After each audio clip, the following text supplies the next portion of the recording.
friends, this is Dr. Bharat Arora. I am a consultant pediatrician and emergency physician at Asta Healthcare. आज हम discuss करने जा रहे हैं एक इम्पॉर्टेंट टॉपिक जो कि कंसर्न है temperature regulation in newborns. Thermal regulation, temperature regulation, why are they prone to hypothermia. उनका टेम्परेचर अगर कम हो जाए, किसी डिग्री से कम हो जाए, किसी लेवल से कम हो जाए तो क्यों वो हानिकारक हो सकता है, क्या क्या प्रॉब्लम्स हो सकती हैं, हम इन चीज़ों को प्रिवेंट कैसे कर सकते हैं और क्या ड्यू केयर लेना चाहिए during birth of the child ताकि हम हाइपोथर्मिया को प्रिवेंट कर सकें। टेम्परेचर से रिलेटेड कोई भी चीज़ होती है वो हाइपरथर्मिया और हाइपोथर्मिया। हाइपरथर्मिया जैसे फीवर, टेम्परेचर एक रेंज से ऊपर जाता है तो हम उसको फीवर कहते हैं, लेकिन टेम्परेचर कम हो जाने से वो ज़्यादा हानिकारक होता है न्यूबॉर्न्स के केसेस में, उसे हम हाइपोथर्मिया कहते हैं। सबसे पहले तो न्यूबॉर्न्स में टेम्परेचर रेंज क्या होती है कि पेरेंट्स को कंसर्न नहीं होना चाहिए। घर पे अगर हम मैनेज कर रहे हैं बेबीज़ को तो उनका टेम्परेचर न्यूबॉर्न्स का रेंज कितना होता है, it is 36.5 to 37.5 degree centigrade या फिर 97.3 टू 99.1 डिग्री फ़ारेनहाइट। ये एक रेंज डिसाइड किया गया है Indian academy of paediatrics WHO के द्वारा, ताकि हमें पता लगे कि टेम्परेचर क्या है, कि कितना के टेम्परेचर पे हमें बेबी को अटेंशन देनी है और कितने temperature pay attention not required, कि वो मैनेज हो सकता है घर पे। तो हाइपोथर्मिया का कारण क्या हो सकता है, क्या होता है, क्यों होता है हाइपोथर्मिया। बेबीज़ का बॉडी सरफेस एरिया उनके वेट से ज़्यादा होता है। कोई भी न्यूबॉर्न होता है 2.5 से 3.5 किलो नॉर्मल वेट लिया जाता है इंडिया में न्यूबॉर्न्स का।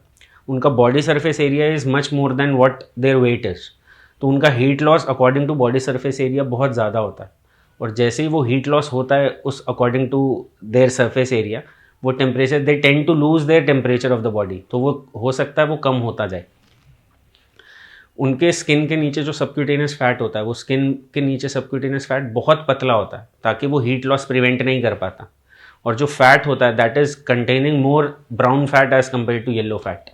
वो ब्राउन फैट की पैथोफिजियोलॉजी में आपको समझाऊंगा why it is important to have brown fats in newborns, और येलो फैट क्या करता है वो मैं आपको समझाऊंगा आगे वीडियो में। Babies tend to conserve their heat using brown fat, उसे नॉन शिवरिंग थर्मोजेनेसिस कहते हैं।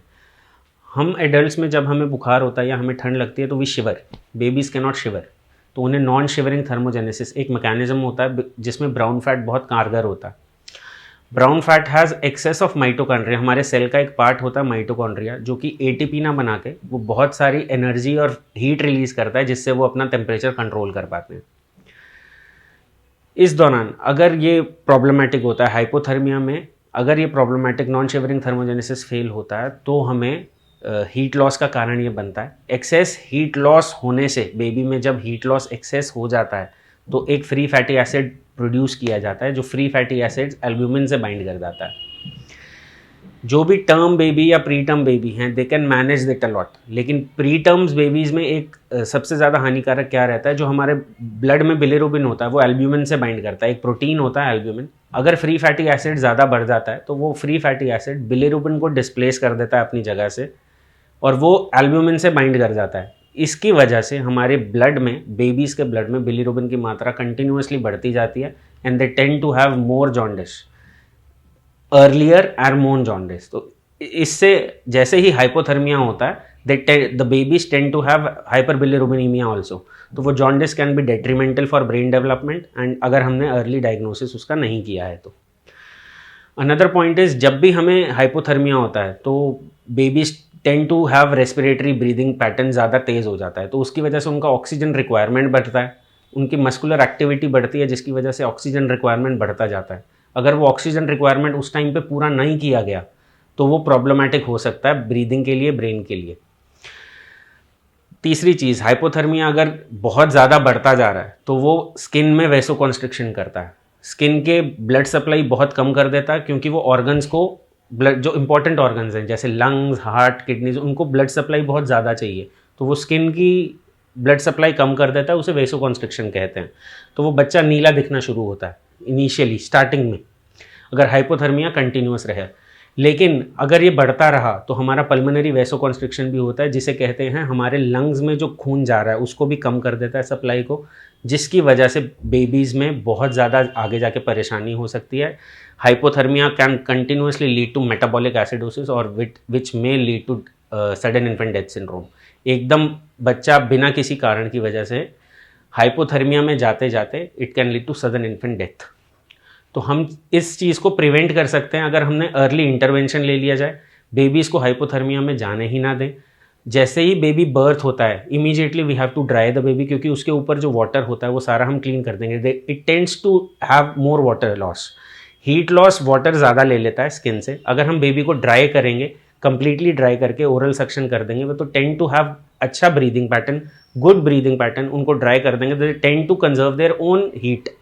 बेबीज़ को अच्छे से कवर करके रखेंगे with a dry cloth such that they tend to conserve their own heat inside their body.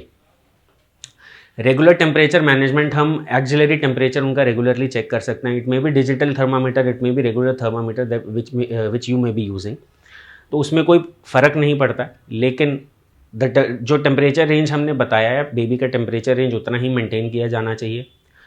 अगर बेबी प्री टर्म है या फिर उसको ज़्यादा केयर रिक्वायर्ड है टेम्परेचर मॉनिटरिंग के लिए, तो हम कैंगरू मदर केयर भी का यूज़ ले सकते हैं। हम बेयर चेस्ट ऑफ मदर और father, baby directly contact with bare chest आएगा, तो इससे दोनों को हीट एक अंदर से एक सेटाइटी मिलती है, बेबी को भी और मदर को भी, that the baby is in constant touch with the skin of the mother. वो एक वार्मथ मिलती है, एक जो मदर से टेम्परेचर ट्रांसफ़र होता है बेबी को थ्रू कन्वेंशन मेथड, तो वो टेम्परेचर मॉनिटरिंग में बेबी की बहुत ज़्यादा हेल्प करता है। तीसरा है, हम नर्सरी में रख के बेबीज़ को रेडिएंट वार्मर्स या इंक्यूबेटर्स में रख सकते हैं, ताकि हम टेम्परेचर उनका रेगुलरली मॉनिटर कर सकें, और वार्मर से जो हम हीट दे रहे हैं बेबी को, उससे हाइपोथर्मिया हम प्रिवेंट कर सकें। एक और चीज़ जो हम कर सकते हैं, डिलीवरी के दौरान हम रूम का टेम्परेचर 25 डिग्री से ज़्यादा रखें तो ज़्यादा बेहतर रहेगा, ताकि जब भी बेबी बाहर आए तो जब भी एसीज़ चल रहे होते हैं, we have to close the ACs, we have to stop the ACs, ताकि रूम ज़्यादा ठंडा ना रहे। 25 डिग्री से ऊपर अगर रूम का टेम्परेचर रखा जाएगा तो ये देखा गया है कि babies tend to conserve their own heat, वो हाइपोथर्मिया में जाने का टेंडेंसी बहुत कम रहता है। एंड हाइपोथर्मिया में फ्रीक्वेंट फीडिंग करानी चाहिए बेबीज़ को, रेगुलर फीड जल्दी जल्दी कराना चाहिए एज़ कम्पेयर टू जो नॉर्मल बेबीज़ रहते हैं। We tend to give more feeding in, हम फीडिंग इन जितना ज़्यादा कराएंगे या मदर के साथ हम जितना ज़्यादा जल्दी ट्रांसफ़र करेंगे, वो ज़्यादा it helps in conservation of heat of the baby. तो दोस्तों, इस वीडियो के सहायता से मैं आपको बता पाया हूँ कि what is temperature conservation in baby, क्यों इंपॉर्टेंट होता है, और हाइपोथर्मिया कितना जानलेवा हो सकता है हमारे बेबीज़ में। हमें इसको किस तरीके से रोकना है और बचाना है अपने बेबीज़ को। अगर आपके इसके बावजूद कुछ क्वेरीज़ हैं, please write down in the comment section below. और अगर आपको फिर भी कुछ क्वेरीज़ हैं, आप नीचे लिखे नंबरों में कॉन्टैक्ट भी कर सकते हैं। Thank you so much.